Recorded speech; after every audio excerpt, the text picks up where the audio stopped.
naye olw'okubanga obwetaavu bungi. Abakulu ku ddwaliro ekkulu e Kayunga Regional Referral Hospital batuuziza olukiiko okuwulira ebiruma abamu ku bantu abakozesa eddwaliro lino.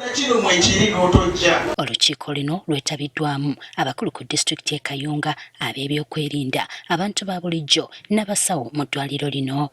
Obwedda buli atuuka ng'akeberebwa endwadde ez'enjawulo ku bwereere okuli akafuba, pressure, sukaali n'akawuka ka mukenenya.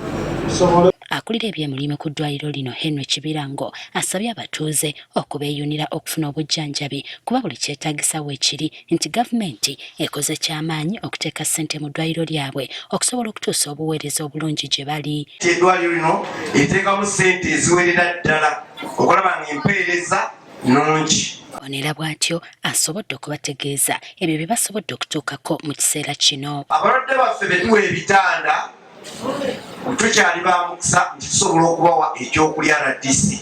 Luli twalina maternity nga wafunda naye ate kati twagezaako gigazya kati tutina ebitanda ebizaalibwako 11. Tugezaako okuzimba ebinaabiro by'abalwadde. Luli babadde bamunaabiranga mu toilets. Kati tutaddewo ebinaabiro eby'omulembe mwe musobola okujja nga bw'ojja okubeera ku kitanda ate era osobola okukolera okunaaba n'ovaayo ng'oli bulungi. Ye Jimmy Nsimbi Mugwanya RDC w'e Kayunga asabye abantu okwewala enkola ey'okwejjanjaba nga tebasoose kugenda mu malwaliro okukeberebwa okumanya endwadde entuufu gye bamirira eddagala. Kwewala self medication, omuntu awulira oludda olumuluma n'adduka ku pharmacy n'agenda n'agula ki Panadol. Omuntu obeera twatuuze n'agamba nti Panadol bw'omugula n'akuyamba n'awonya omutwe oba osse omubaka azze okukugamba nti omutwe ogwo gukuluma gulina kyegukola ki kyegulanga.